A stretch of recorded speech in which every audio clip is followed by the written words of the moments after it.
All right, it's 6 o'clock. We can call to order the adjourned meeting of the Weld RE-5J of Education order. If you would take a moment to silence your cell phones, rise, join me in the Pledge of Allegiance.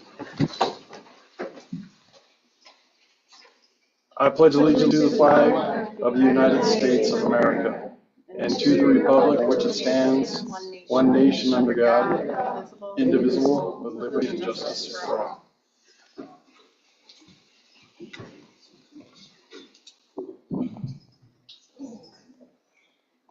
Ms. Diagano, would you please call roll? Monica Johnston is arriving late. Amanda Proctor. Here. Kate Capano. Here. Amy West is excused. Michael Whale. Here. Any changes to the agenda? There are no changes to the agenda. Okay. I entertain a motion to approve the agenda. So moved. Second. We have a motion by Vice President Sassano, a second by Director Proctor to approve the agenda as presented. Any discussion on the motion? Hearing none, all those in favor? Aye. Aye. Opposed? We have an agenda. Ms. Diagano, would you please show that? Noisy Monica has joined us. That wasn't my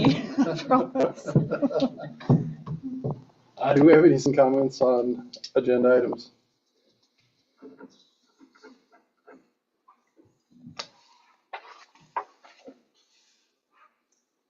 No, sir. All right. Moving to some staff and student celebrations and recognitions. Superintendent Nielsen. President Wales and board members, I'd say welcome to the month of June.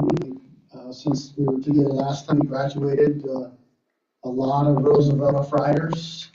Thank you for your attendance, but also thanks for the grace to allow me to step away so I can go through that ceremony for my own daughter. So appreciate that. But that highlight of a day of the school district is being able to have walk across the stage. And so that was certainly an event in our district, and the biggest class, I think the biggest class ever graduated from Roosevelt. So that's pretty exciting, but stay tuned because I don't think that's the biggest forever. I also say before we jump into some of the situations tonight that we are in that time of the year we're tracking how we've done, and so without slide, I just want to say seeing some of the results from CTE and from certifications that our students earn while moving through our system, and they continue to rise, which is I think the task the board charged is with when we looked at the bond and mill 5 or 6 years ago was how do we get to allow students to have access to authentic work experiences when they're with us. And the data we're collecting is, well, I won't even say the data we're collecting, we're being recognized across the state for the amazing work that a high school the size of Roosevelt is doing in terms of what we're offering students and move through both the middle school and the high school in terms work experience, work exposure, authentic work kinds of exposure, and you'll see when we step into celebrations, one example of that here tonight. And then the other one, I just want to say a tease. We have we preliminarily got some CMAS results, and they look strong. And one of the schools I will call out tonight, it's different than I think it has historically, is Milliken Intermediate School. They had a great year with what we see today. Obviously, it's preliminary and it's early, but what we're able to see is, I'm super proud of where they are, and there's a lot of other celebrations, but I just wanted to call out that school tonight. I think it's important to continue to celebrate the journey that school has been on. It's a brand new school this year, and to transition and to see student success, and they celebrated it all year long, actually come to fruition is pretty exciting. So I just wanted to, those are both teases for down the road when we talk more about outcomes, and felt like a good time as we close the year to celebrate some of what we're seeing as we monitor some of what happened throughout the year. Tonight we have two groups we want to celebrate. We'll start with Ms. Carnes and our Pro Star celebration. Heather, do you want to come up and talk a little about the competition and how you did, and bring your team with you, please? Where do I talk? I guess I've never been. Let's go over to there's a microphone that doesn't work. Oh, cool. But you want to stand by it, it looks good. It looks good. I like looking good. So START is a 2-year college concurrent enrollment in hospitality and tourism program that we just started last year at Roosevelt. And when we compete, it is a one and done.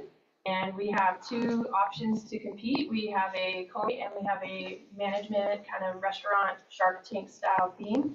These young ladies represented Roosevelt very, very well in placing second in our management, which is the restaurant style one, where they had to create a concept from the ground up. And a manual that was 32 pages long of menu, floor plan, marketing, everything that you would think to start a restaurant, even though it is fictitious. It is holding to all the standards of the industry. And these then are question Q&A 10 times at the area where you have actual industry sponsors questioning them, trying to poke holes in their concepts, and they did extremely well. That we got second place, which is the highest that we've ever done in our district, obviously for only being our second year. I'd say that's extremely well, and I'm extremely proud of that. So, well done, ladies.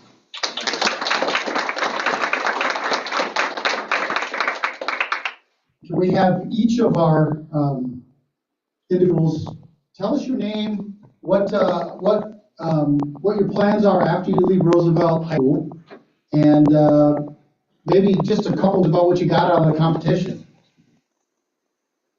I'm Ashley. I'm in 10th grade, and I plan to go for college after high school, and I want to go do sonography. And what competition taught me was a lot more teamwork skill. Before, I really loved individual projects. I was much of a team project player, but with this group of girls, I really learned about team playing, and I got to learn more about the restaurant and food industry. Nice. My name's Opal. I'm going to be senior. After college, after high school, I'd be going to dentistry. From this competition, I really learned creativity. I did a lot of the math part, but being able to see the creativity that everybody had was super.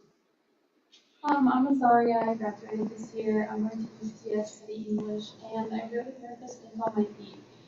That was a big thing. My name's Abigail. I'm going to be a senior this year. I plan to do 4-year college and medical school. And then something I really learned from this was also thinking on my feet, being able to ask questions that I wasn't prepared for, and being able to rely on my teammates to help. Ladies, thank you for sharing that. And I think what's cool is to hear the skills that you got that are transferable, no matter where you end up.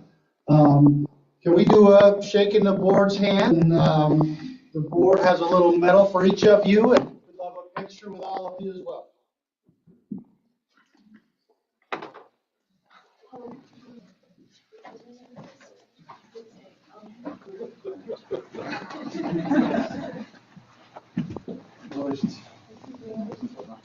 job.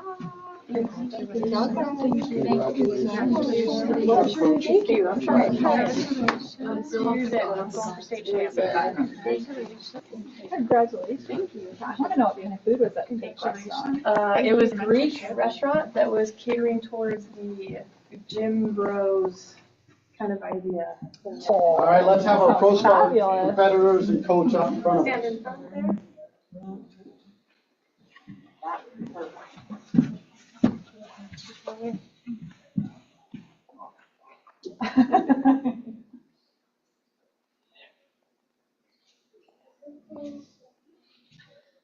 Anyone else in there? Good?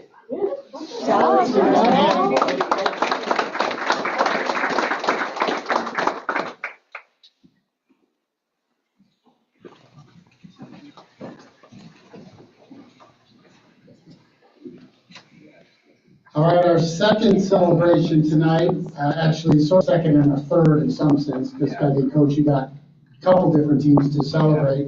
But I'll turn it over to Coach Joyner as you get a chance to talk about, I think the track program continuing to build. It's incredible about where it's going and excited about what's ahead of us. So, yeah, you can bring them all up and talk a little bit about the season from your standpoint, and then have them tell us what they did and how they did. As you can see, most of the ladies showed up. We have one representative. We just got back from Florida, actually, from Under Armour Outdoor Nationals, and so ironically, because of that, a lot of the boys and their families stayed down there, which you can't blame them. That's where a lot of them are at right now. But we'll talk about what this group did as a whole. I'll just kind of read what I read at our team banquet to kind of recap the 26th season. So let's start with this. We had 21 total school records. So that was, and not one record getting broken by that's not what I'm saying. It was literally 21 different school records. 9 girls and 12 boys records were broken. We have a really extensive records list that goes back to Coach Hess actually obviously doing a really awesome job keeping track of written records that then were put into electronic documents now are on a spreadsheet basically that go 20 people deep and 10 relays deep that we can keep. So our top 20s, or 10 if you will, for relays, we had 43 girls marks, so that's literally 43 current top 20s, and 40 boys for 3 total that entered the top 20 all time in Roseville history. We had 32 athletes that competed at the state championships. Girls, and I think it was exactly perfectly cut in half too, which was cool. We were the boys and girls Weld County champions. Our girls were the Longs Peak League runner-up, and boys were the Longs Peak champions. At state, our girls beat Timoth, who beat them at league. So we were third place. 74 programs, and 41 of those scored at the state meet. Our girls were third, and then our boys were back-to-back now, runner-up, and so we got a state trophy. They give 2 trophies at state, and we got one of those again. Once again, out of 74 programs, and coincidentally, only, or of those 74, 41 scored at least 1 point. So basically, we were third and second out of 41 at state on those teams. We also had a state record, and Braylon is here. She broke her own state meet record last year when she was a junior. She jumped 5'9". In the high jump this year, she jumped 5'10". To put that in perspective, she would probably be traveling to Eugene this weekend for NCAA D1 outdoor nationals if she did that at CSU next year. So I told her mom, I said, start planning, the NCAA dates, because there's a chance she's going to be doing that next year. So anyway, and then we also had an overall state record that was 25 years old. in the 300 hurdles. So Owen Hayes broke a young man named Garrett O'Shea from Bear Creek High School in 2002, or one or two, I can't remember. 25 years old, so 2001. So a long time ago. And I actually witnessed it live when I was a freshman in high school. My high school coach made me watch it because she told me that it would never be a person that would break this record. And I saw it. And so I was like, I didn't know anything about it. And then here we are 25 years later. It's one of our kids. So cool. He also set the state meet record in the hurdles as well and was a state champion. Braylon won state also. And then this last weekend, I was able to do some stuff. We had two national champions at that meet. Braylon won the high jump, and then Owen won the 110 hurdles. Then with that, we had 5 total Under Armour All-Americans. I believe that would count. You had to be top 6 to do that. And if you were not familiar with sprints in the United States, the South is a whole lot different than it is over here. To put it in perspective, I watched a freshman boy run a 10-8 in the 100-meter dash, and no one was excited. I'm like looking around like, what is happening? We would be writing articles, and this kid would be all over the news in Colorado. It's like pretty much, I believe one of the coaches told there's as many kids running 10-3-8s as there are mangoes on the trees. And I'm like, okay, that's a lot different than in Colorado. So the reason I say that is because we were represented very well against crazy fast competition. We also had, there's a thing that the kids don't, I haven't noticed yet, I just figured it out today. But there's a National High School Track and Field and Cross Country Coaches Association that names All-Americans as well, and it's based on standards. So they put this list out, you hit X standard every event, you can be named an All-American. We had 7 of those on our team. So that was amazing that we had 7 of those as well. So basically overall, it was an unbelievable season. And it's looking like it's not going to end for a little while. So we just have to stick it and unfortunately lose a couple. We also have a lot back. So it's going to be, look for us hopefully back here next year, maybe with a gold trophy instead of silver. So anyway, that's what we have. Can we have each of the athletes introduce yourself and tell us what your events were? I'm David Roberts. I'm in third. I did distance, so like 800 meters, 69 meters. I'm Elizabeth Roberts, and I'm a senior, and I did the same mile, 800, 400 mile. I'm Rowan Bailey. I just graduated. I do high jump, hurdles, and 4x1. I'm Maddie Cage, and I'm a senior, and I did the 4x4. In Chambers, I just graduated, and I did throws. I'm Shelby, and and I run the 100, 200, 4x1, I'm Audrina. I'm a senior, and I did pole vault. I'm Kaylee. I just graduated. I do pole vault, 4-1, 4-2, and 4-4. I'm Abby. I graduated, and I do the 400 and 4x4. We have 3 athletes that are in this group that are headed to college track next year. So Elizabeth's going to Concordia University, Irvine, which is an NAIA school in California. Braylon's going to CSU, and then McKaylee's going to Colorado Mesa. So yeah, we had 5 total this year. So yeah. Well, thank you, Coach, for building the program, and Rough Riders, thanks for helping us build the program. It's awesome to see, and we look forward to having you back next year. Can we do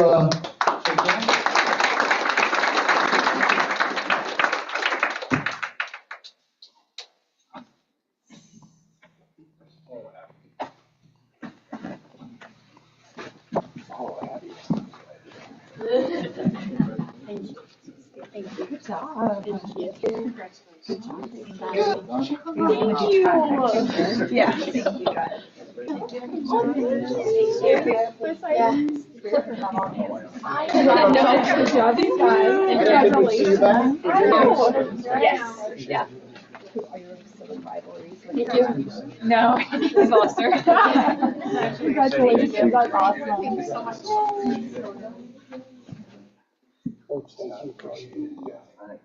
That's cool. We're backing out. Come back. I gotta go. Two rows of fun. I don't know, we'll see. You might be able to slide. Coach, you wanna get in there? Sure.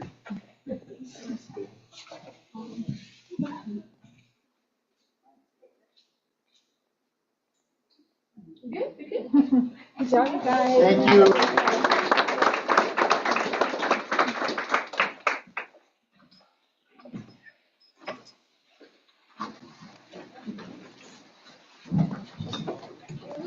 Dan, we got to do something about protecting the top 20 for like 30 plus. I think your name's still. But it's going to get erased from history pretty quick. Where are you?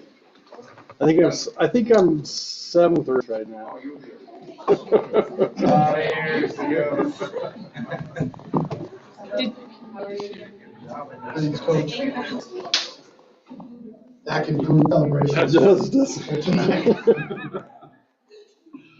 Okay. Any other celebrations? All right. We can move on to board member report. I don't have the students to start today. Oh. It's so weird. I really don't have a lot to report, but I'll go first. Probably the only thing is graduation, and which was spectacular. I thought everything was really good. We had a lot of kids, our biggest graduate class, to go through Roosevelt that graduated, and I thought everything was really time efficient. I think all the speakers did a really beautiful job speaking, and I like that they were a little bit shorter just because I think everyone's attention span is able to soak it in. So I was just really impressed with how everything went. We know that we do struggle with parking, so we are trying to address that. I think that would be the only, if people were to say there was a downfall, it would be parking is difficult, which we know for big events it is. But overall, the night was really beautiful. The rain held out. No, everyone was praying that the rain would hold, and it did. So I thought it was great. And that's really all I have to report. Yeah, I'm thankful we weren't like the pictures of other high school graduations where kids are just sitting there drenched, miserable. But yeah, I mean, it was under 2 hours. I think, I don't know what Dave does, but he wins my every year about how long it's going to go.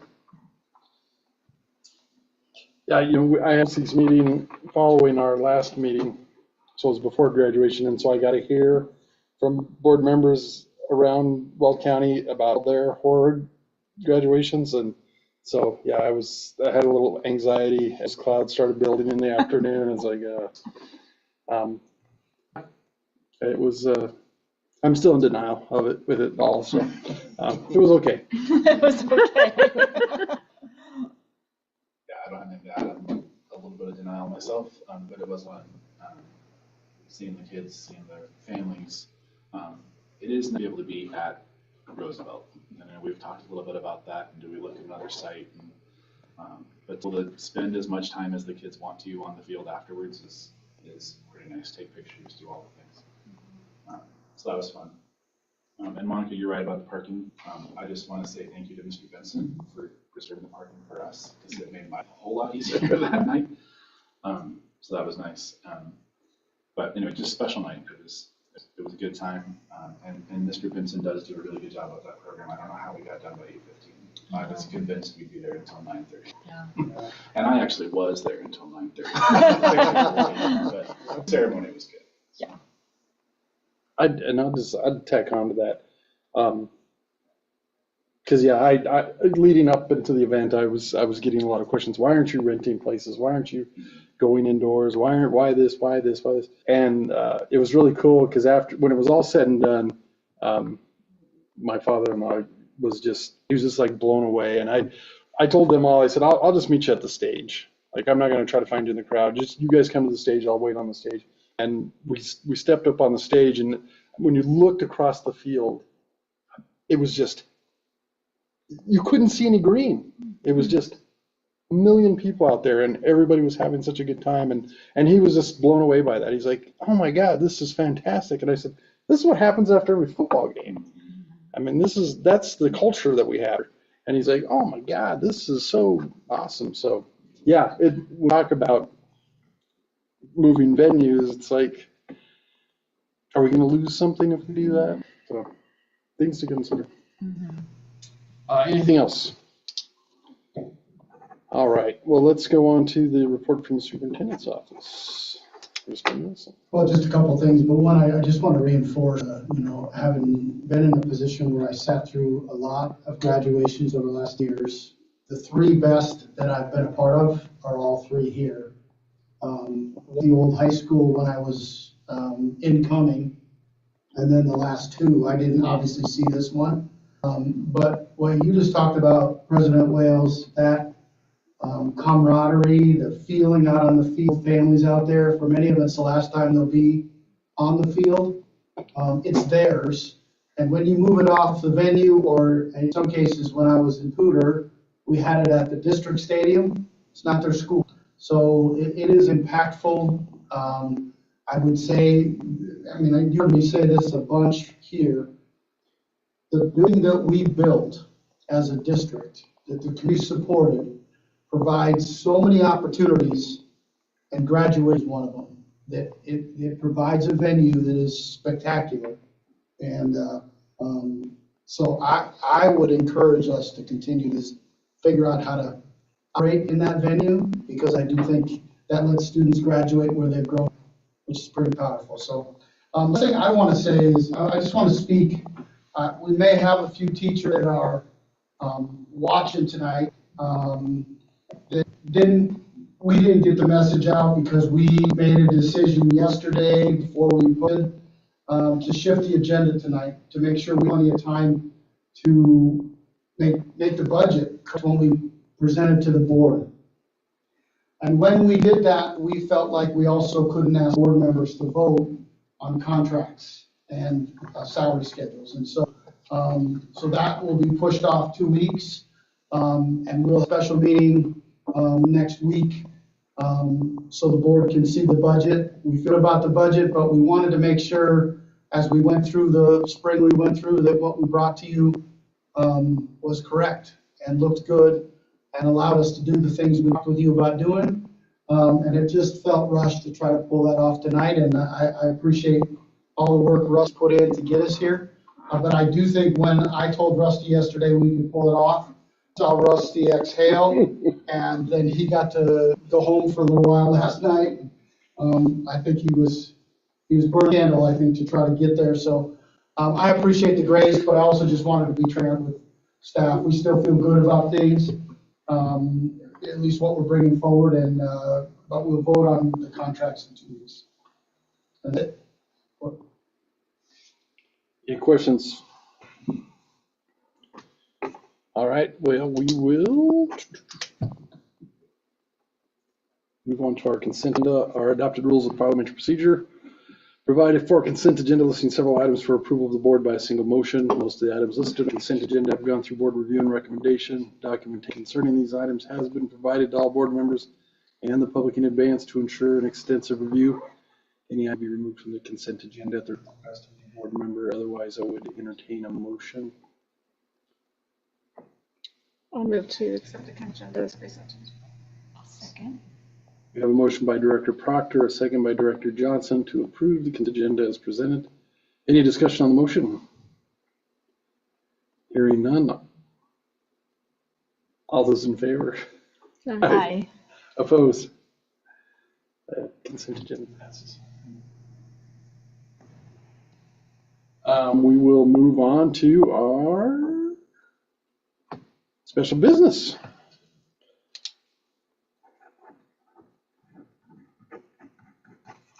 And so that is our student board member interview. Or just one. John. Okay. Looks like just one tonight.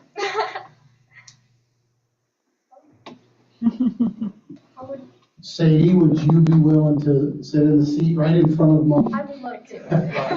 Go to the hot seat. Yeah, any others?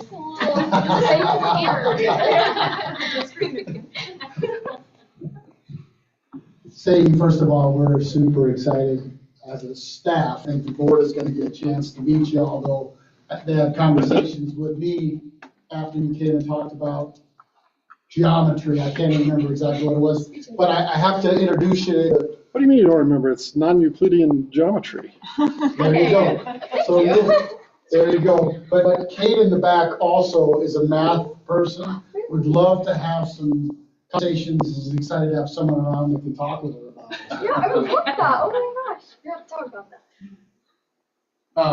Well, so at our last meeting, we got to know a little bit about you, but why don't you just take a moment and tell us a lot more about you and why this position is interesting to you. Yeah, of course. So of course I'm gonna be a junior next year at Roosevelt. And I think a good way to get to know me is by me just talking about what I do, because I really just have that amazing opportunity to just do what I love.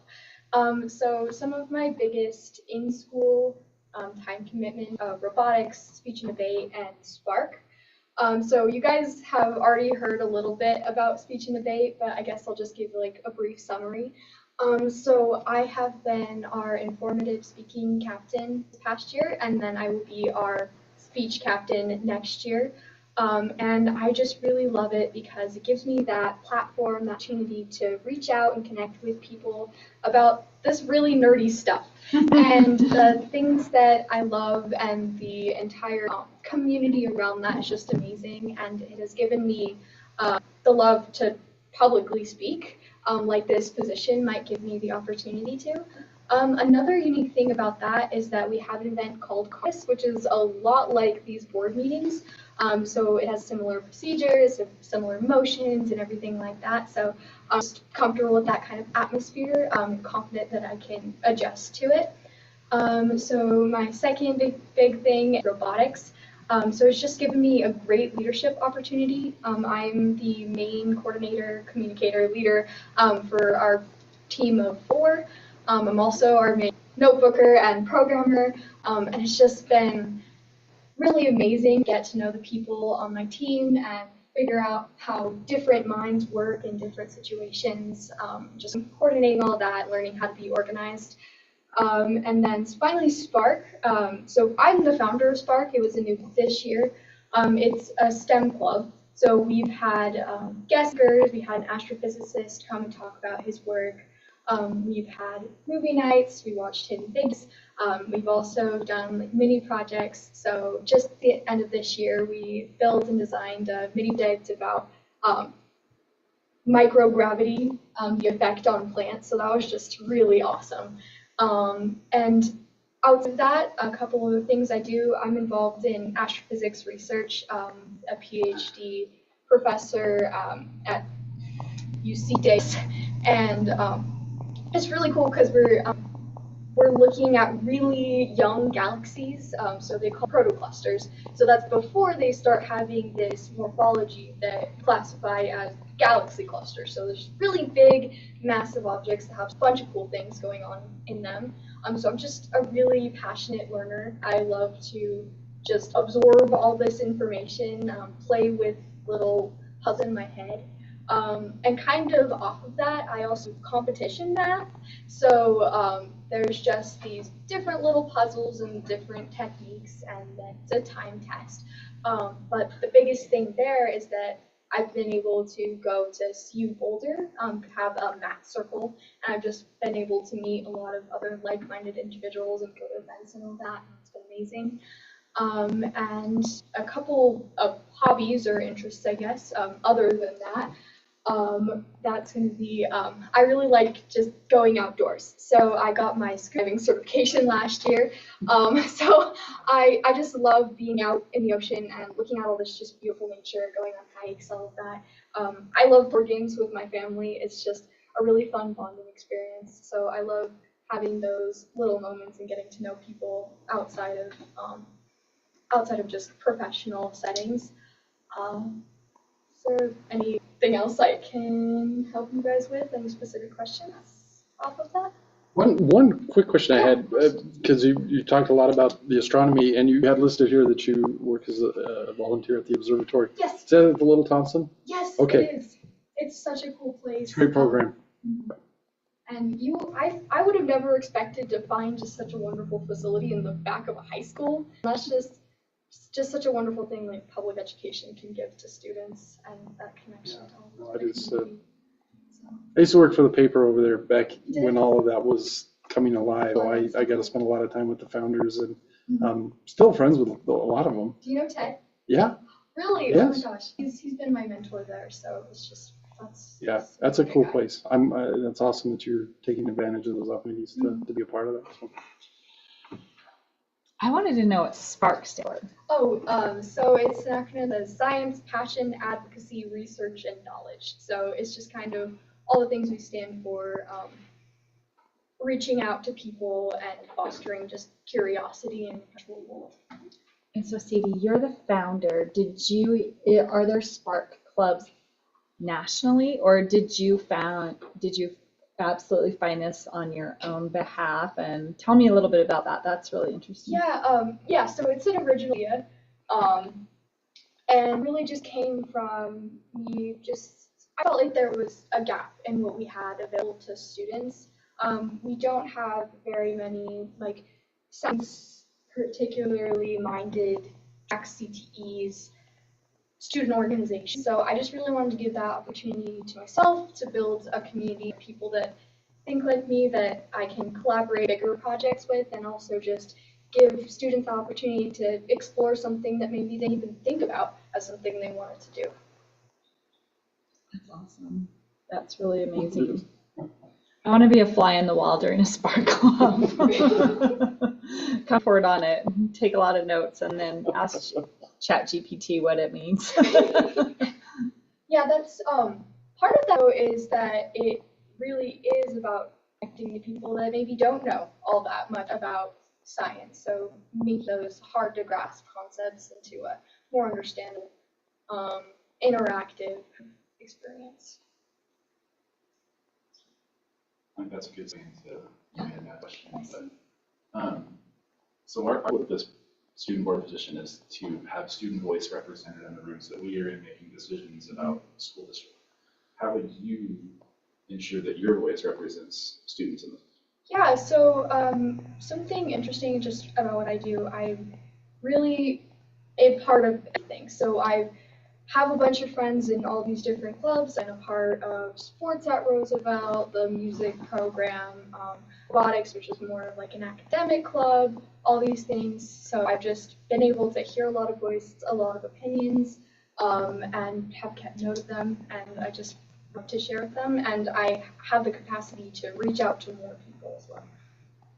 Well, the reason it's segue is because your building of the SPARK Club is exactly what we're talking about. Yes. That you identified a gap, you found a place where students needed voice, and you filled it. So, good on you. Thank you.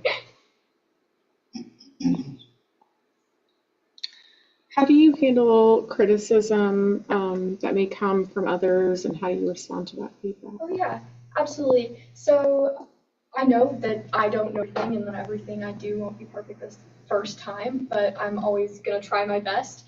But I understand that other people have different perspectives that I might not be able to see, so I really just take it with a lot of grace, think critically. I'm very organized, so I probably take it, make action steps, checklists, all this sort of thing, if it's the kind of criticism that warrants that. But I've also been really good at handling criticism, speech and debate as well. We get every tournament like 10 different ballots from all these different judges that nitpick everything that's wrong with our speech. So I've been in that environment for 2 years, so I've really learned how to and think critically about these things and not take it emotionally per se. If you don't mind describing the situation where you had to adapt to a change, and how you did adapt to that. Yeah. So I'm gonna go back to robotics. So this is my first year in robotics, so I had no idea what's going on. There's a bunch of jargon like lock nuts, bearing flats, all these things, and I didn't know where any of the supplies were. And I was just kind of thrown in on this new team and had to get to know everyone. But like right off the bat, I was more of our like organizational lead, which was really hard on me because I wasn't exactly sure what I was doing. So on that, I just immersed myself in this discomfort because I've noticed that over the years that things are really things that are really uncomfortable in the beginning. You look back and you just see how much growth you've had. So it's kind of like working out, like your muscles are really tired the first couple of times, but then you just realize how hungry you've gotten. So part of my mantra, I guess, is just putting myself into those kind of situations where maybe I feel uncomfortable, but I know that I will just learn and kind of like osmosis all of these things, and that just trying will get results. I like how you said immerse yourself in the discomfort. Just let it soak in. That's a great answer. Yeah, I wrote that down. That needs to be on a plaque somewhere. That really does. That really does. And probably fit into all of our professional lives. Just immerse the discomfort. So listening to you talk and looking over your resume, you've got a lot of things going on. How would your peers describe you? Especially those that you're working closely with too. Good question. I would say that my peers would describe me as really motivated, passionate. I know what I want to do, how I'm going to do it, more or less. Helpful. I really just reach out to a bunch of people. So through Spark, we have weekly tutoring sessions, or we call them study sessions, because it's really just for anyone who wants to get out of the lunch hassle and work on things together. So I just help a bunch of my friends and people that weren't necessarily my friends in all of that kind of schoolwork, and also just very open-minded. I'm never going to make snap judgments on someone, and I really want to understand where their position is coming from.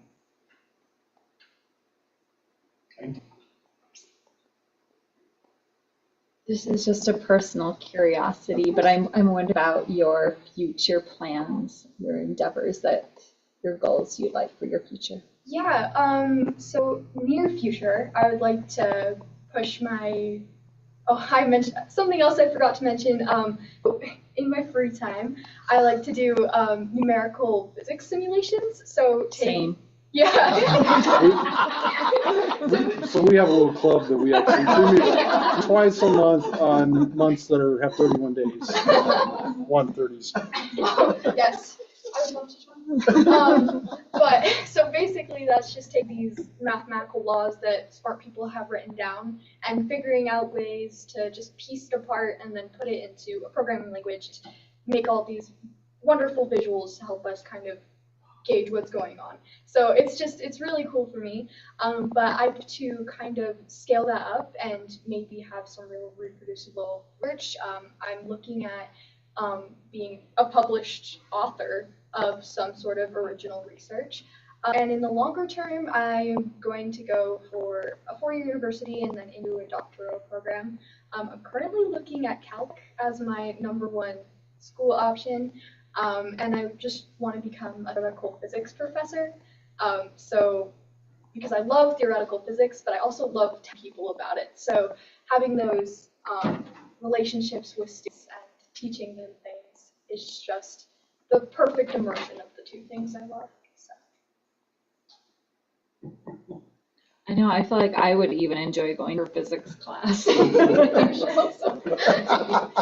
Your enthusiasm is contagious, which is so fun. Mom, you should be very proud. Oh, I'm extremely proud. I'm sure you are. She's very well spoken, just very impressive. I don't know if we have other. I had another question. again, you do quite a bit of things. How do you balancing your interests, your math hobbies with the board and talking to other people? How will you balance all that and find the time to still be a kid, which sounds odd for someone who is doing so many adult-esque items, but how do you find time to still be yourself, but be on the board? So just like my first gut answer to that is really just drives with my mom, because we just have such a fun back and forth, and I just love, that's just kind of the time I have to decompress and talk about things, listen to music, all that. And then as far as handling commitments, kind of practical, I have Google Calendar, schedule all of that.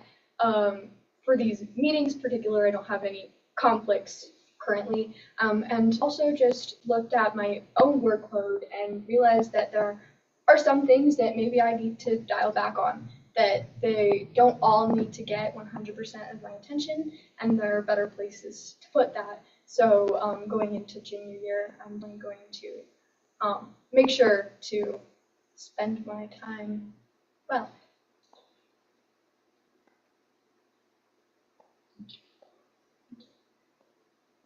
Dang it, I just lost the Darn. question I had. Somebody else has some real quick, because there was something in your resume. I was just going to ask if you had any questions for us. Yeah. I remember now. Ask your Go ahead. So yeah, because it does relate really close to what we're doing here. So we did talk about, being able to bring student voice, find student voice, solicit voice. Tell us about your experience right now up to this point with the superintendent advisory group. Oh yeah, so that is something I started this year. It has just been really cool to see all the people that are so involved in the school and noticing all these different things that maybe I didn't notice.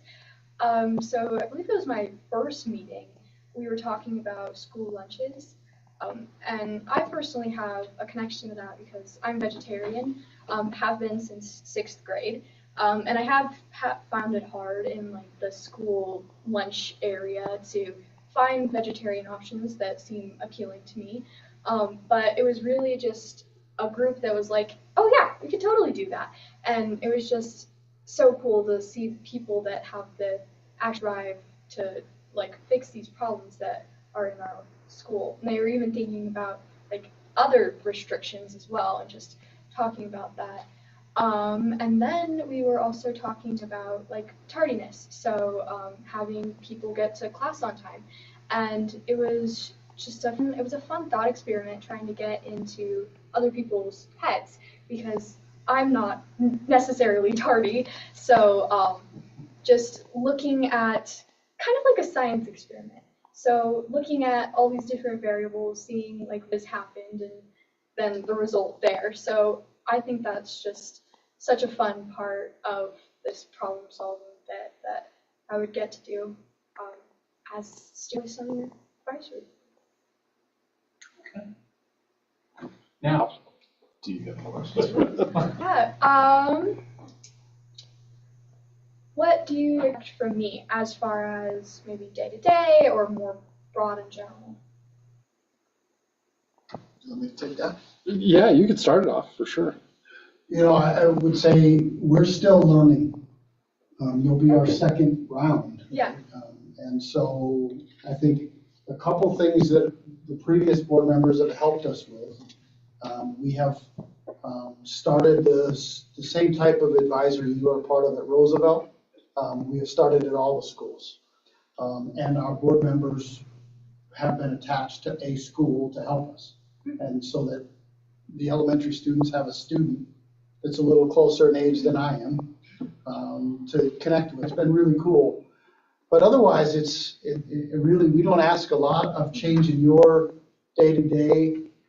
You're going to have a chance to hear some of what we're talking about here and go back and on the ground floor, hear what students saying or ask opinions and have a chance to share it. And you'll have a chance in this room to talk about the things you're a part of and some of the great things you see going on, but also maybe some gaps. I think that's some of what we're looking for is we do a ton of celebrating, but we also can get better. And so this is a board that wants to do both. So it's, and just listening to you talk today, that's something you are doing too, is having fun, but also looking at how to improve. So I don't think it changes a ton of day to day if you were to talk to Liam or Hayden or Annabelle. I think you're involved in things. You may listen with a different ear than you might have when you weren't thinking about the board, but you are there. So taking it all in, and then that helps inform us about what you're seeing and hearing. So I have another question off of that. You said about improvements. So as a student board member, what kind of capacity would I have to bring up original problems that may be on the consent agenda or may be in the future? And then what kind of depth would I have to affect those changes? That's a great question. And that was one of the things I was going to say is kind of one of the expectations we have is, as Superintendent Nielsen said, we're really just kind of learning all of this right now. Definitely speaking up is a big piece of that, because I will forget to have you or to include you, and that is something I have to learn myself. And so for the ability for you to speak up. Nice thing is with this position is you're going to have a little more access to Superintendent Nielsen and the Assistant Superintendent. So you can start bringing those to them. We are developing I shouldn't say we are developing, we've developed it, we've instituted. So in our agenda now, we have our last item on the agenda is a future agenda request. And without going into a whole lot of detail about this, essentially what we do is if there's something that you feel is pressing enough that the board needs to address it, bring it up at that point. You don't sell it, you give the item. So if it's, resurface the track at MIS. We want to have an agenda item on that. And then the staff will reach out to you, get a little more done on it. Maybe it's something that they can solve without having it back to us. But then twice a year, we will do a priority meeting where we look at agenda items that have been requested, and we'll figure out where the best time in the calendar of the board to address that issue.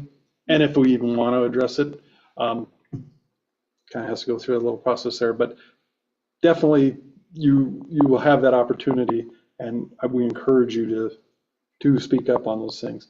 The other thing I was going to say is, again, what Superintendent Nielsen talked about was, and that was something we didn't really think about, was this going to the elementary schools and even into the school and visiting students there and being a part of their superintendent advisory group. That one kind of blew us away, because we weren't really thinking along those lines. And so Annabelle and Hayden and Liam started doing that, Superintendent Nielsen, and it's huge. We fought back that otherwise we wouldn't have heard. So my next question for you all, in what ways has these positions, like having student representatives, met your expectations, maybe exceeded them, and then in ways do you think we could make the position better? I was such a doubter. I didn't think students would want to be a part of a student board. Not that I did students' abilities. I just, having had teenagers, my own teenagers did not express an interest in this, and I thought, I wonder what teenagers would really enjoy coming to this type of public meeting. And I love that all my doubts were silenced, because there are students that are interested in this type of work, and I appreciate so much all of their, mostly I really appreciated their insight, because they are boots on the ground. They're in the schools, they're getting information about what's happening in the schools, what kids like, what they dislike, what changes, positive changes we can make. So that's invaluable. We all work, this is a volunteer position, so we aren't full-time school district employees. So we have our different occupations that we are part of on a day-to-day basis. So having someone that's in the school every day is invaluable for us to know how we can better ourselves and move forward. I think our student board only strengthened our school board. I don't have any negativity whatsoever. I think everything that has happened has been a positive. Monica is very positive, so I generally let Monica talk about all the great that she works it very well. One thing that I would like to see a little bit more intentionality is soliciting student feedback on policies. Oftentimes we put out policies and do not hear anything from any public, and the policies directly affect students and then indirectly and sometimes directly affect their parents as well. And I just don't know for getting enough intentional input on those. For example, the phone policy, to me, that would have been a hot topic item. I mean, I had my student read it to get her opinion, but I would like to see a bit more broader intentionality of soliciting students about the policy. I would assume that most students and parents don't even know past a policy. So like I would like more intentionality on soliciting feedback on policy specifically. Since that is the main drive of the board, is fiduciary duties and past policy, the two most important things. I want to make sure that we're getting broad enough feedback on.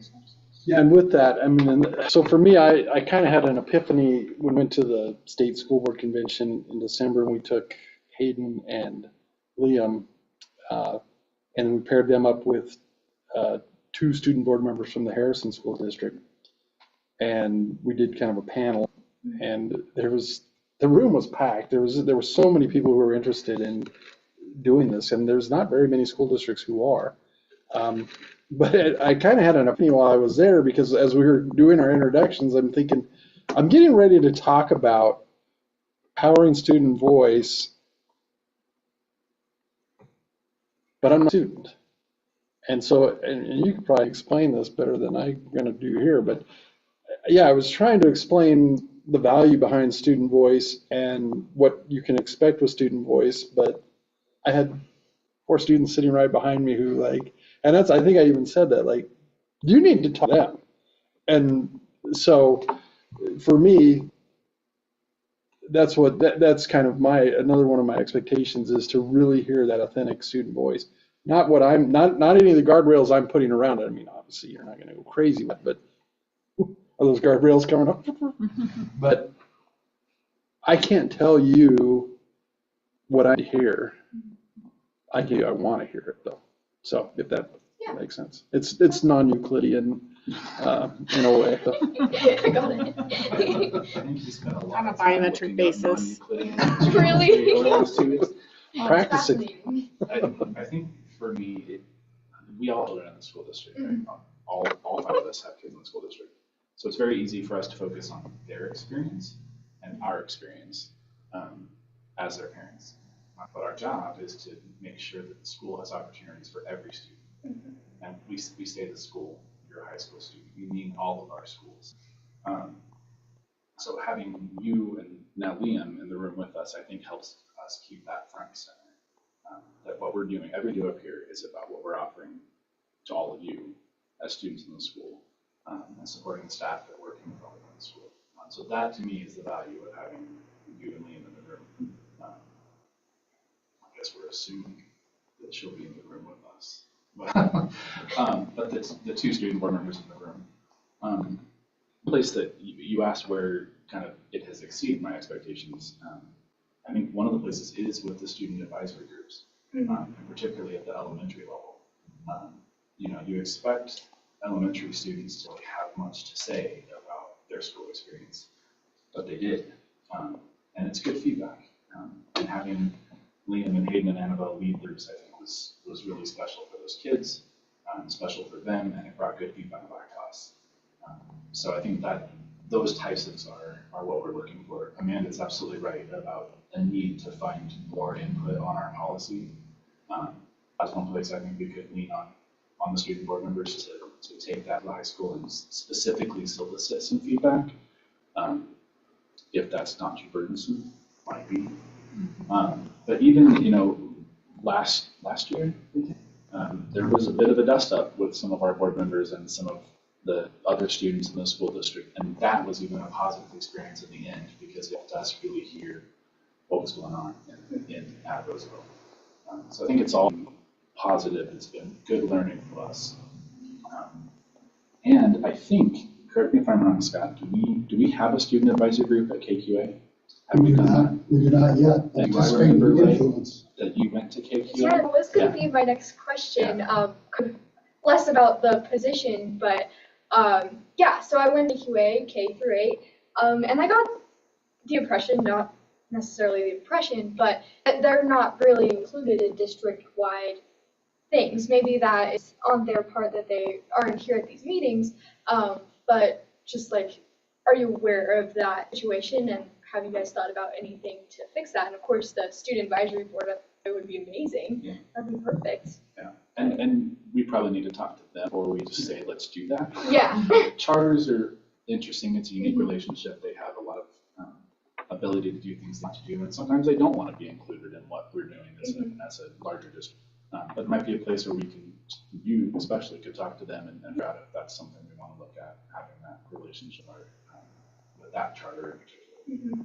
I think overall, having the student board members has been a really positive experience. And I think we'll have a lot more to talk about at CASB this coming year. Yeah. One of these things I would like to add that I think, I don't even know that the boards are aware, but modeling having student voice at the table has influenced the whole district. Much more student voice in classrooms. You see it when you're at the student advisory or superintendent's advisory, because you're not only speaking with Assistant Superintendent Kramer and myself, but the principal's in the room for each one of those. And so students have a chance to talk, not just to us about the district, but more prominently about what's happening in those schools, and the principals in every case taking something that they've learned and made modifications in the building. And so I think the thing that's for me to watch, I had never been a part of it before, but is the influence that this body has had across the system. Because ultimately, when we think about what we do, the student voice is at the center of that. And we're moving in that direction. We still have opportunities to for sure. But it has been neat to watch that influence and to watch people have a true desire to hear from students. Because it's powerful when we do. So. Awesome. I don't think I have any more questions. Anything else? I just want to remind you all that Sadie's going to be a junior. Just.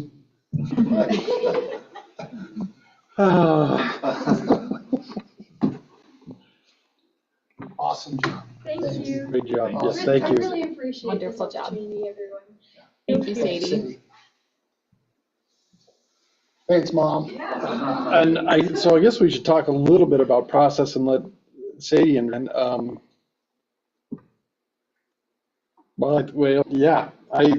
maybe I need to understand too. One interview, I think you'll probably tell Sadie tonight, I may be speaking out of turn because it's not my decision, but you'll probably tell Sadie tonight that you'd like to have her join us.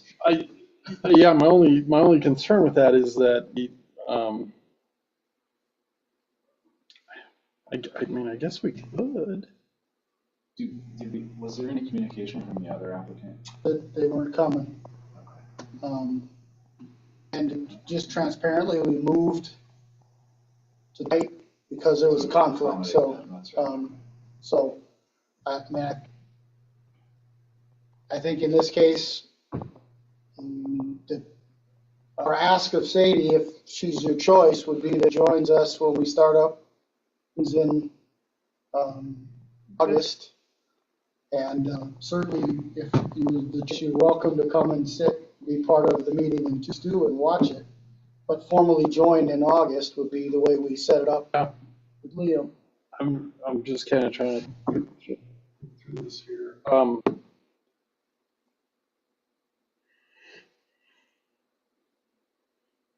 mean, we've obviously had time to sit with the application material. Is pretty fair minds. I guess I would entertain this is what's weird. I would entertain a motion to proceed with making a decision this evening. If that's the will and pleasure of the board. I can't remember how we've done it before. We did. A motion? We haven't, because we had no decision to make. I mean, we just adopted. Just the one. Yeah. And like I say, because I don't know if you guys want to, sit on the interview questions and then think about some things, or if you'd like forward. I'm ready to move forward. So we would need a motion for that. I'm going to make a motion to invite Ms. C, and I apologize, Goshen. Yes. Right? Yes. Good. To be our student board member, our second student board member next year. I'll second. So we have a motion by Vice President Sassano, a second by Director Johnson, and by Sadie Gosha to fill the open as a student board member on the Board of Education. Any discussion on that motion? Hearing none, Megana. Monica Johnson? Yes. Amanda Proctor? Yes. Keith Fasano? Yes. Michael Witt? Yeah, let's do it. Congratulations. All right, Sadie, welcome. Welcome aboard. Formally inviting you. Excited. Me too. I can't wait to do this. Yeah, this is, I think it's gonna be fun. It's gonna be great. How many books on non-Euclidean geometry have you read in all 2 weeks?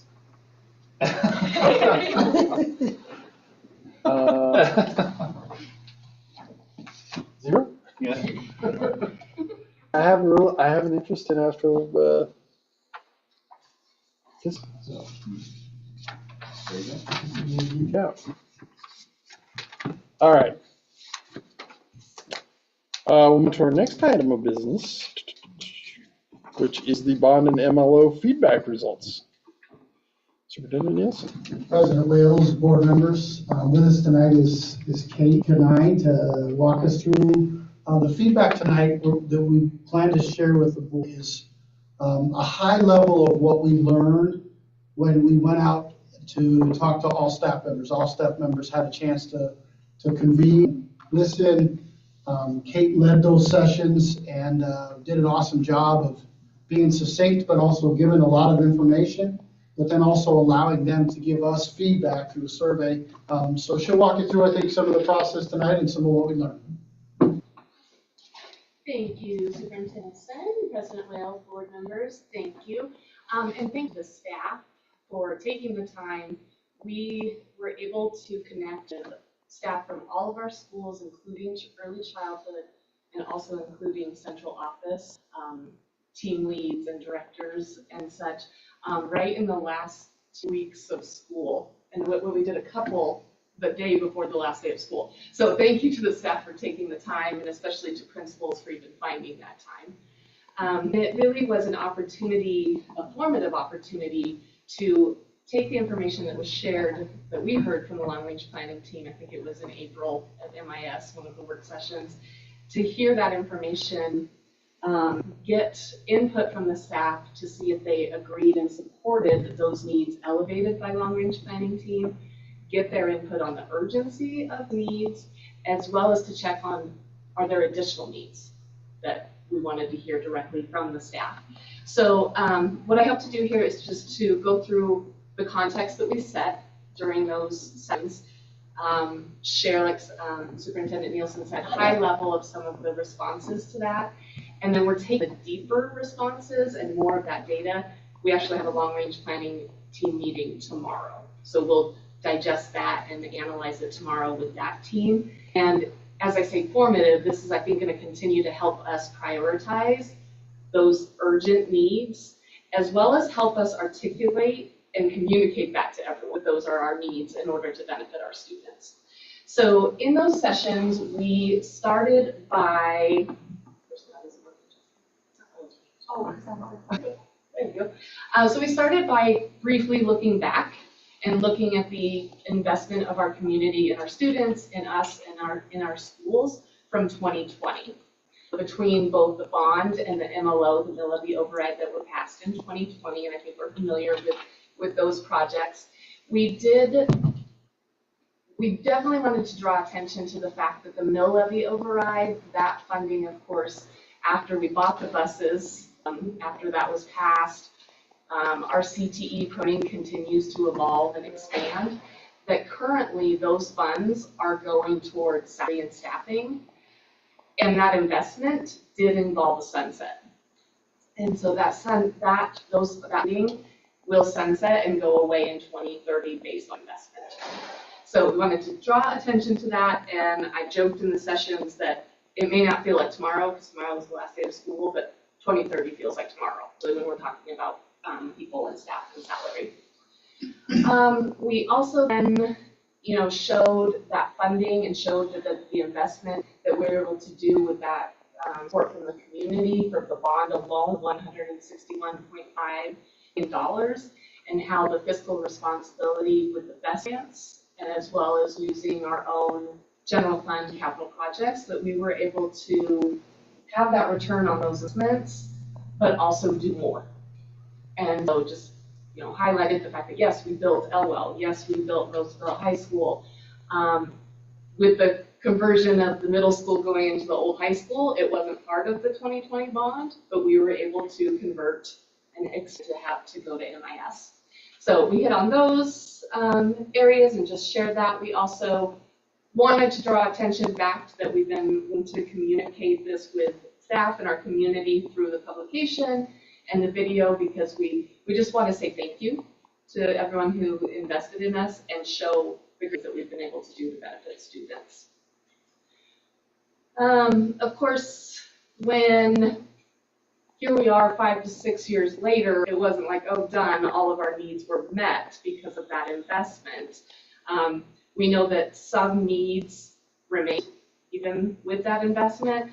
We know that some needs evolved and new ones have presented themselves.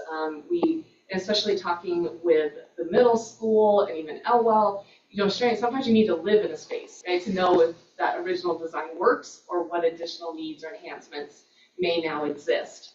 So we shared with staff during those sessions, just like other districts, that we've had the long-range planning team meeting, and we just shared what their charge was, what we do in those meetings, as well as their guiding principles.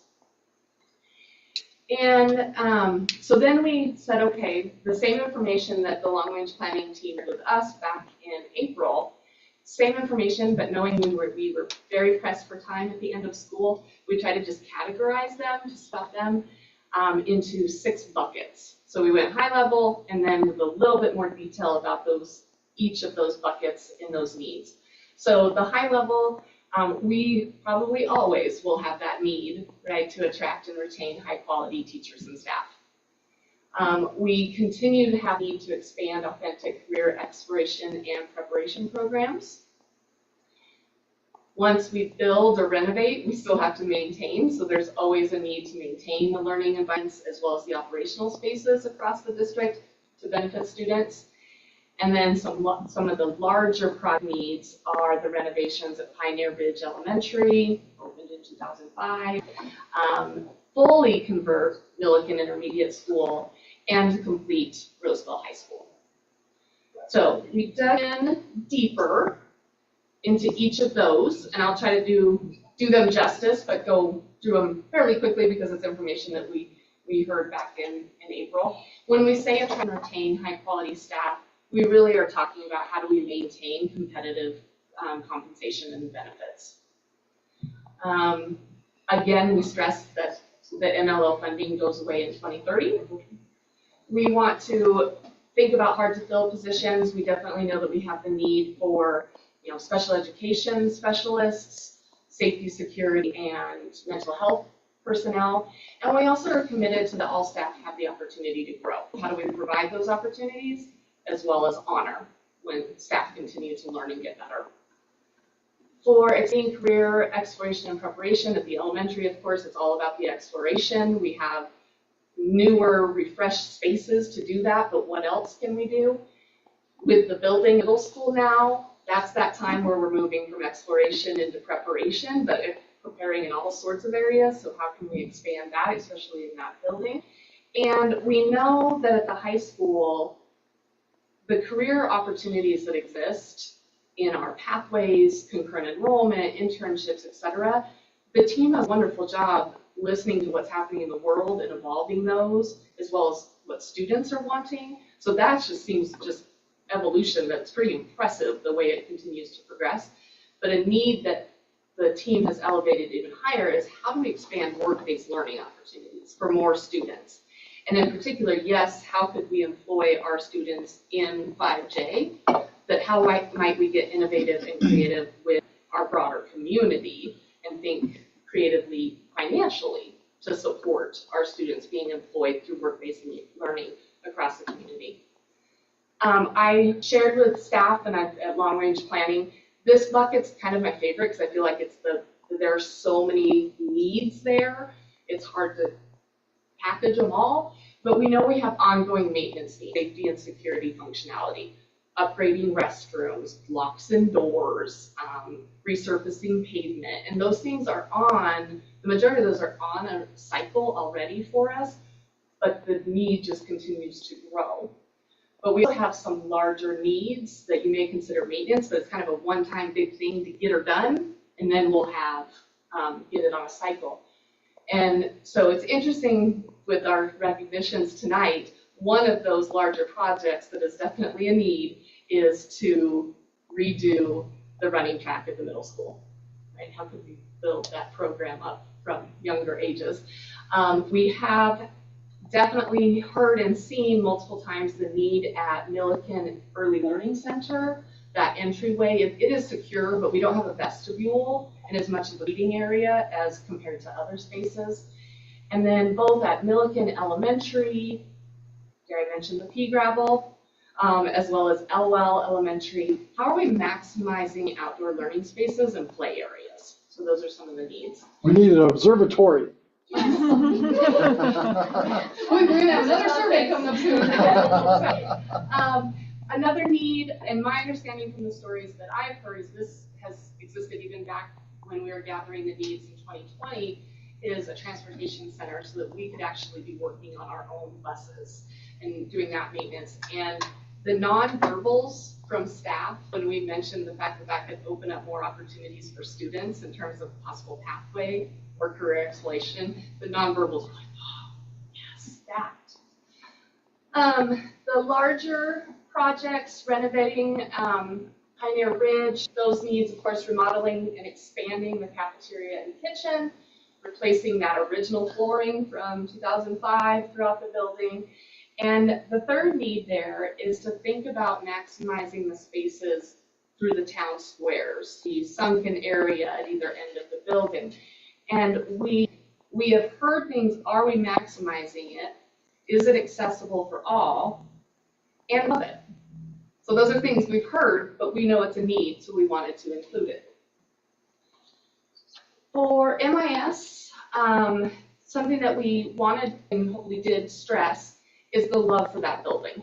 You know, that the thoughts of tearing it down completely and building fresh, no, there's too much love for that building. And so we want to maintain and honor that historical sense or integrity of the building, but how can we innovate what is there?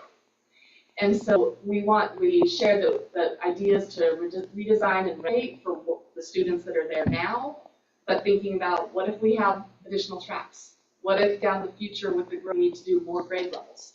So how can we look at the interior, and there's a lot of space to the east, right? So what could we do there? And if we shift and think about where the interior is on that campus footprint, that allow us to address the need of redesigning student drop, bus loop, parking, outdoor spaces, etc. Another thing that we made sure to verbalize, and in our materials moving forward, we've specifically named it, is that we also are committed to honoring that partnership with the library, with the Jones Memorial Library on the North Wing.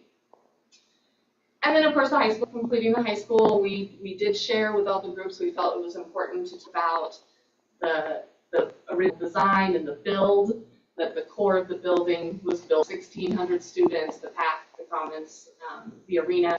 But at the time, factors of constructing after 2020, student enrollment at that time, the classroom space was only built for 1,350. So this was a good chance for us to get that out more, but that the design allows, and we could build and renovate for that need for more additional classrooms. And then we just kind of hit all those areas that we've heard before, interior secure walkway between the main building and the field house, including flex classrooms with high ceilings, expanding the ag pathway with the construction of a barn, expanding the sports fields to include baseball, softball, stadium seating is not, we have a need for more. Oh, by the way, parking, already mentioned.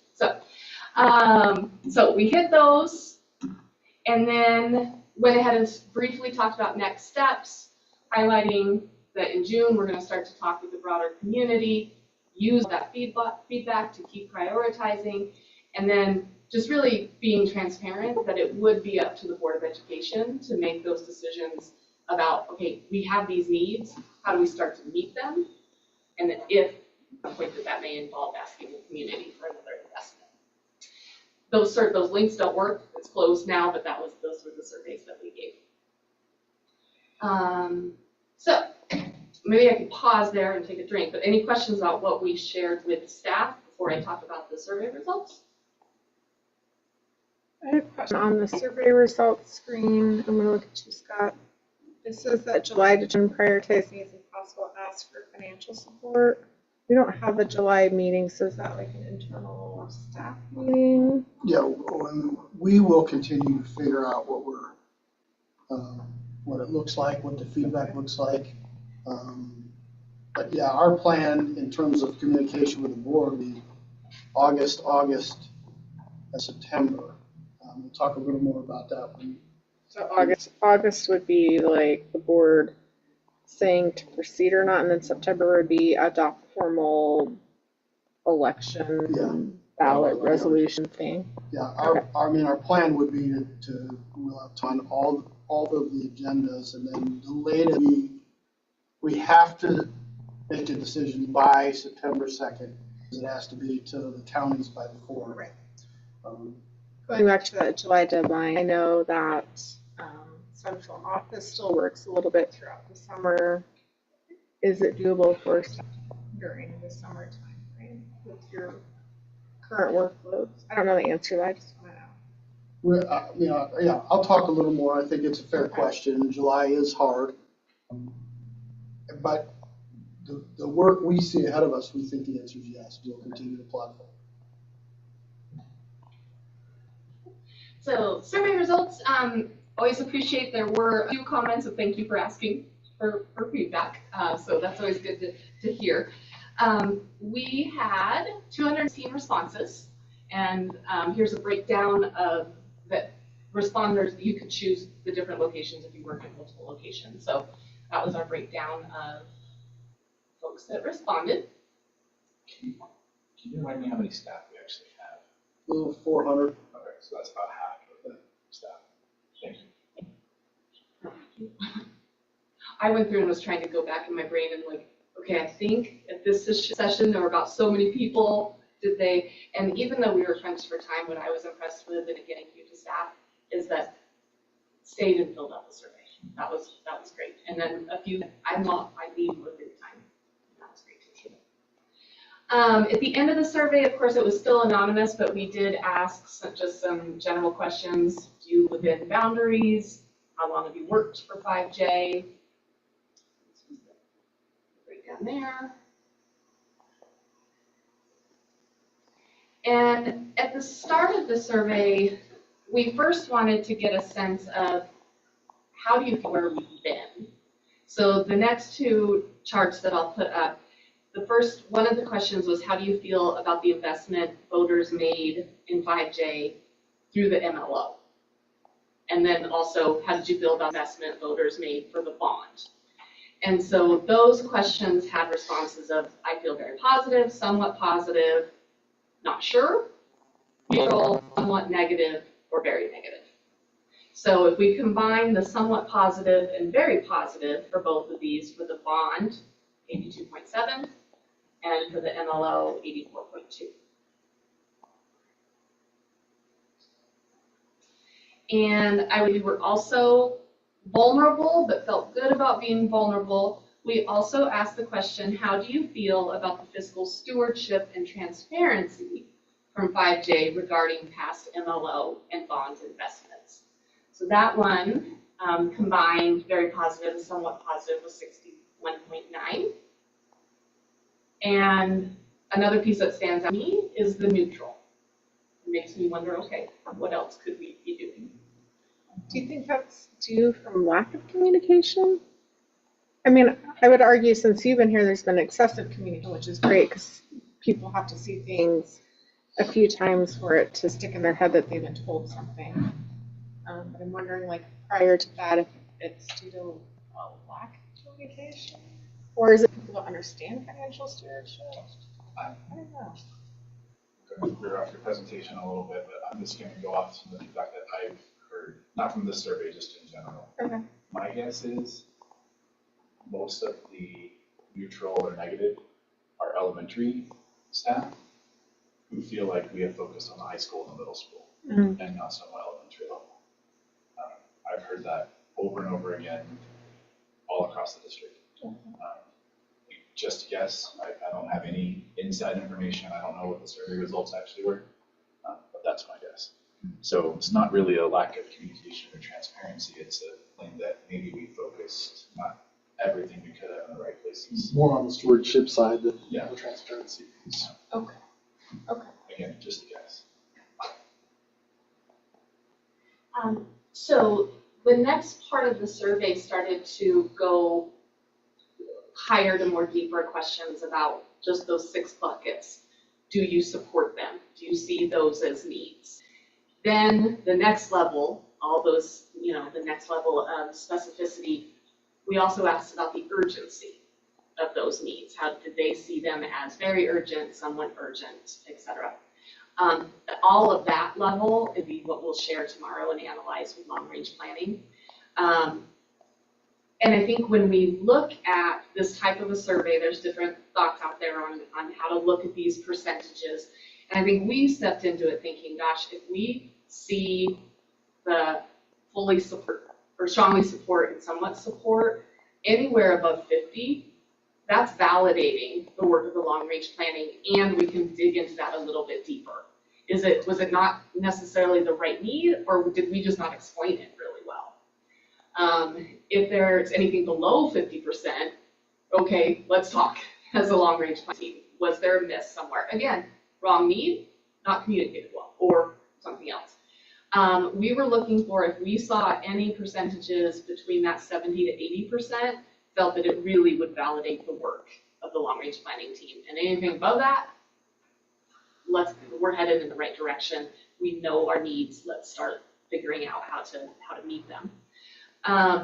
So what I've got on the next slide here is for those 6 large buckets, what were the percentage of strongly support and somewhat support? And again,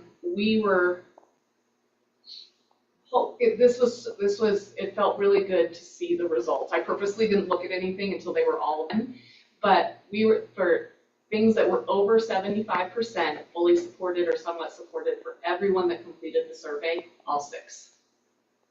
So all 6 were above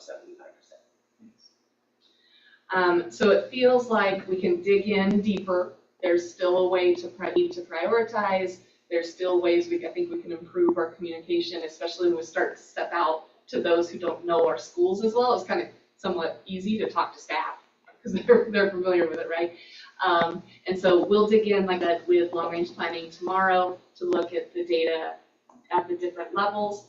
We also will be looking tomorrow night, because we asked which location, right? So we have the data responses for everyone that responded, but then we can also look at what that school community said. I'll use the example of parking. Across the board, there was high support and high urgency for parking at the school. The staff at the high school is a little higher because they live it every single day. So, but all those percentages were parallel and matched, with the school being just a touch higher. But it was interesting to see how parallel they were. There were also opportunities on the survey, open-ended, to point towards those additional needs. We have looked through those additional needs. Many of them are actually things that we've already got. People continue to say, we need more classroom space in the high school. Okay, we've got in one of the buckets. Some of the things brought up there are more futuristic for us. And so it's like, yes, let's continue to keep on our radar. Some of them actually complemented what's here. For example, there was some feedback of additional needs at the school. Yes, the track, but also the field. And so talking with Josh and having our own internal staff conversations, that would actually benefit the track. And so it complemented it, and yes, that is a need that ties to that.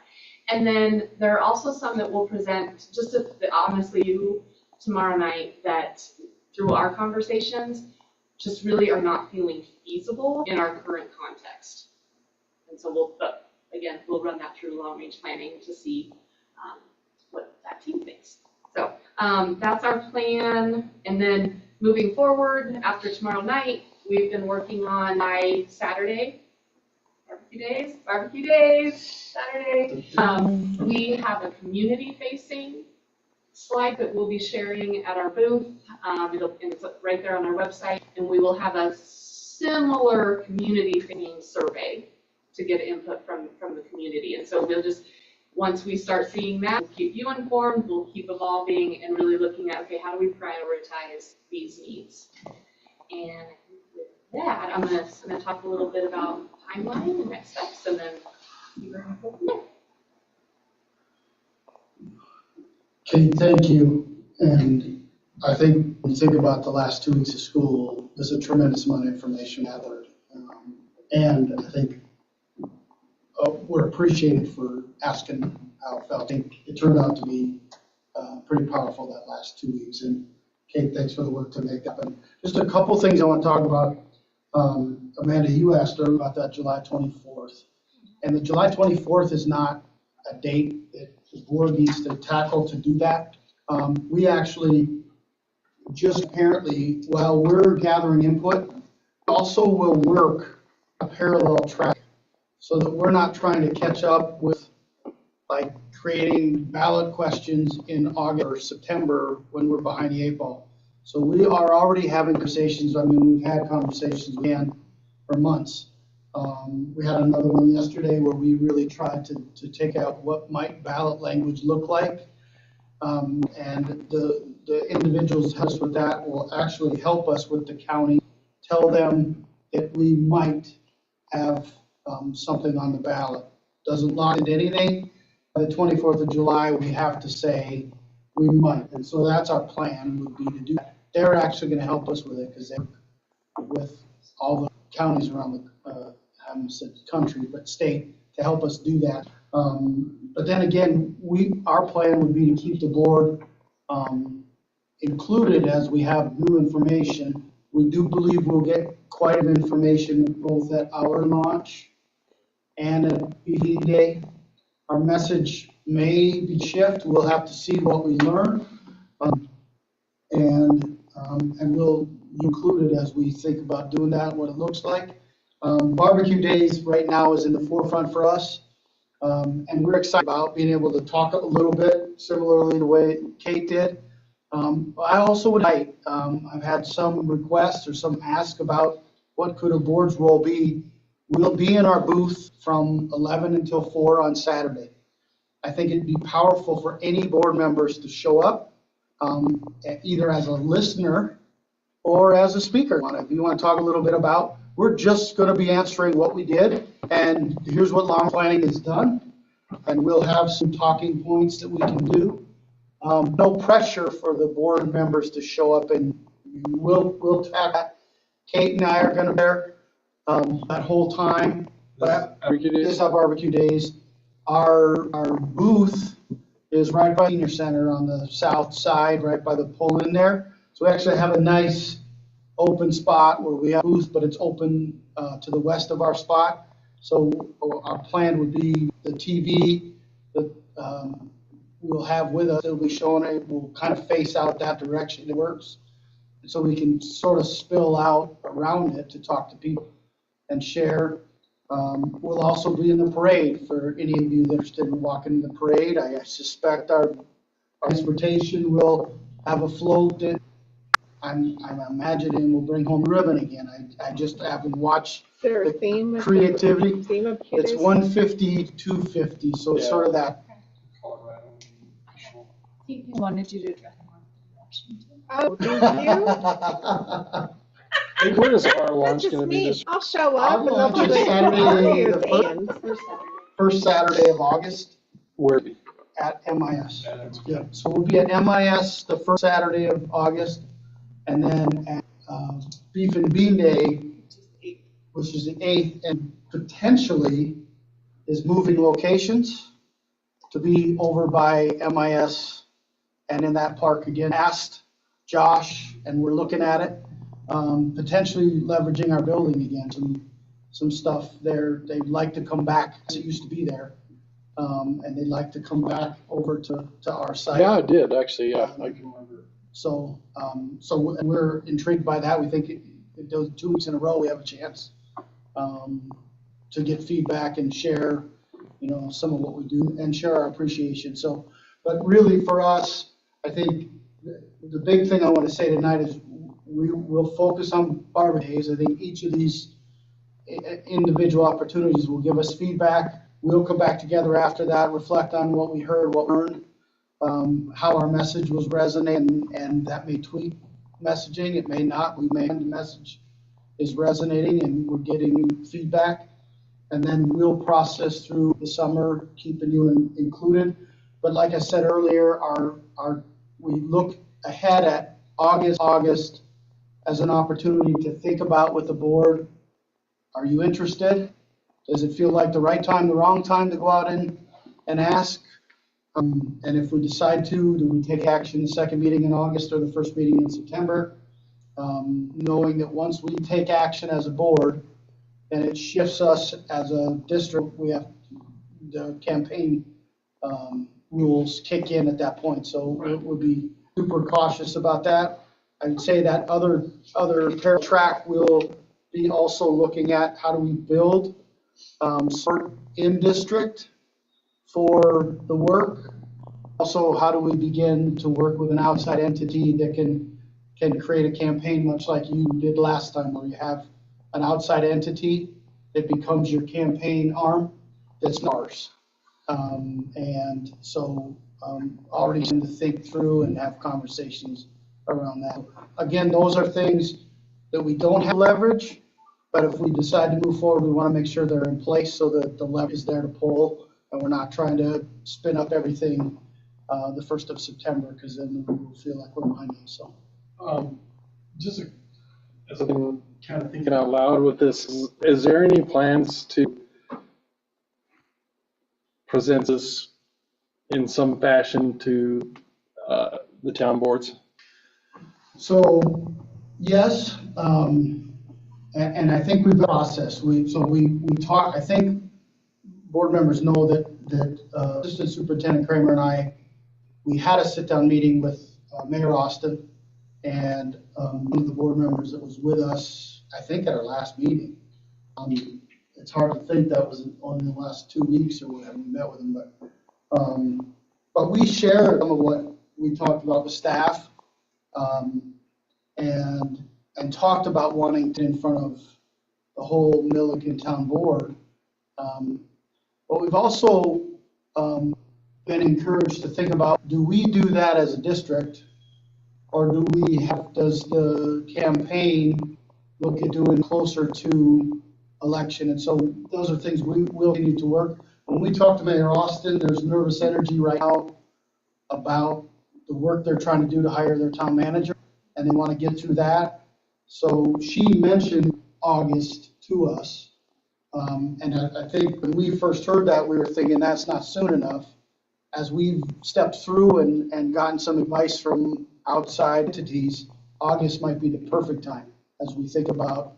And so we continue to do that work, but yes, work with both Johnstown and here and other groups, but trying to figure out what the right balance between the district doing all that and when does that outside entity start to pick up some of that?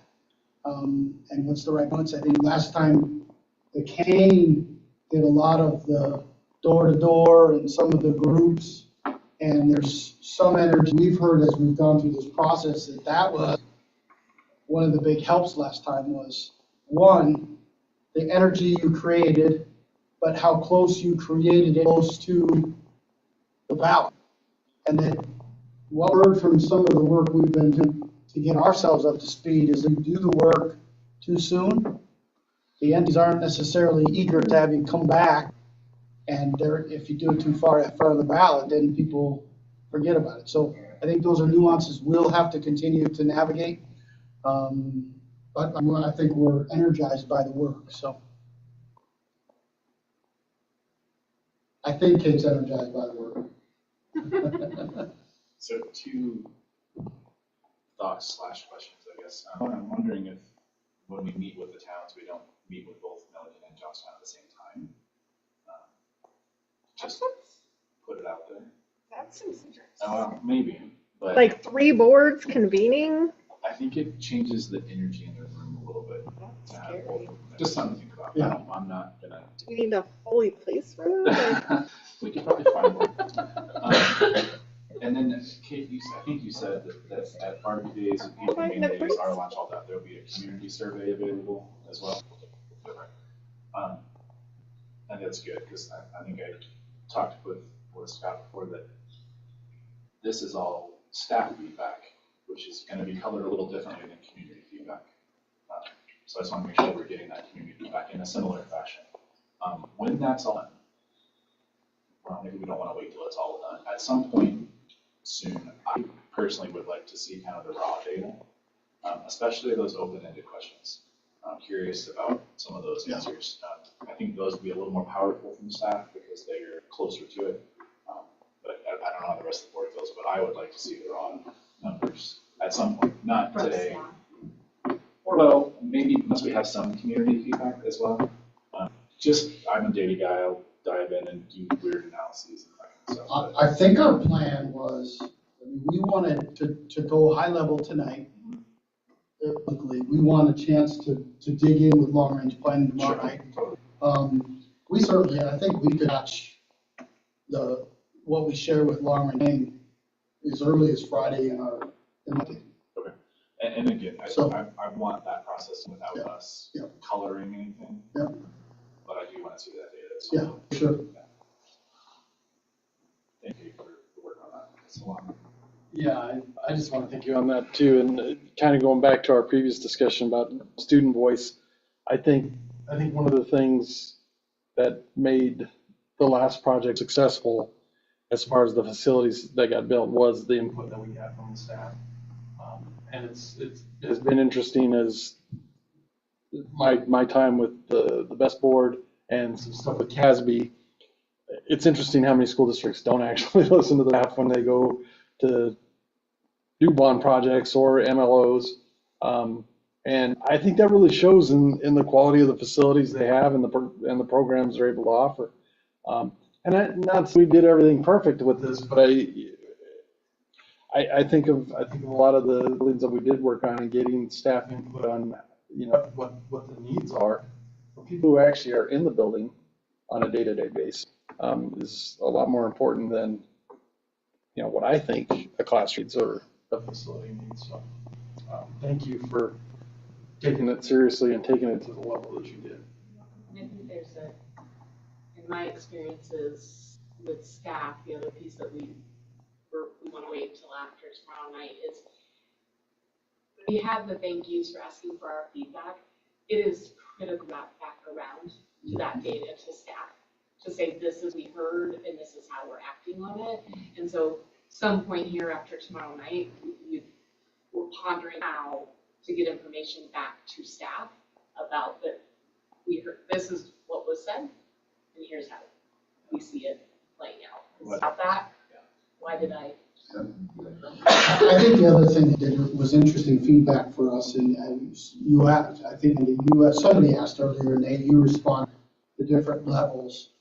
But I would just reflecting on my own practice in my 3 years here, I have not been transparent about the sunset, when in reality, that is a huge, like I've said to the board for a while, that's a wall we're driving to. And so being transparent with that, I think this has helped us or is helping us to think about, because that's a critical issue for this district, right, in terms of support. And so that's just one example where we were transparent with the staff, but how much had our staff heard that since we passed the mill levy in 2020? For many of them, not at all. They certainly hadn't heard it from me. It's been a miss on my part. I mean, I think that's just a reflection on how can we be more transparent going forward, and I think this process can help us. I just have a comment, Kate, maybe this should be directed to you. I'm just trying to anticipate community response. And if I were a community member, I think my top 3 questions would be, can I see what you mean when you would like to renovate PRE? What does a full conversion of MIS look like? And I thought the RHS was completed. I could see those maybe being in the top 3 questions that communities versus staff. Will we have any type of rendered drawings that the community could get during barbecue days? The plan is yes, and we're going to share them in long range tomorrow, what it looks like. We'll be great detail. It's not going to be the fly-through ones yet, but it'll some of what we've looked at in long range planning as examples. And I think, Monica, I think you hit the nail on the head. Is there definitely will be people who think we finished Roosevelt. You know, one of the things we've heard as we've talked to people, like the walk between the two, is a huge, that huge positive energy when you think about safety and security, right? We've got buildings right now that are wide open. And so that's an example, but also just the idea that we start thinking about how much that building has grown. And some of it is the influence of that building. I don't think we predicted as a district that when that building opened, we would grow as fast as we did, but we have. And so we've got to play that forward. So, and yes, the MIS example and where they can see what we're keeping, what we're planning to keep, and how we would design, should give people a view. But I think Kate's also thinking about when you ask in a survey, have you had a chance to see that information as a question you would ask? Because I do think the answer will be different if they have taken time to look at or talk to. That doesn't mean the answers are right or wrong, but it may be more telling when they've had a chance to sit and digest some of what we're talking about as opposed to just answering questions cold. And so I think that's an area she's talked about in trying to parse out what feedback we're getting. Thank you. Yeah, great presentation, Kate.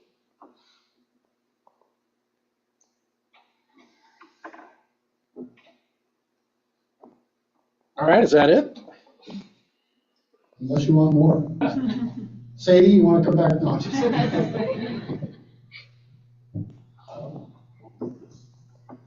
Straighten up here. We don't have any new business. Do we have any citizen comments on general topics? All right. We don't have an executive session. Future agenda requests. You guys are thinking I'm gonna joke, but I'm gonna add one. Jessica, you have your sheet already? Bring it on. Well, now I have to figure out how to word it.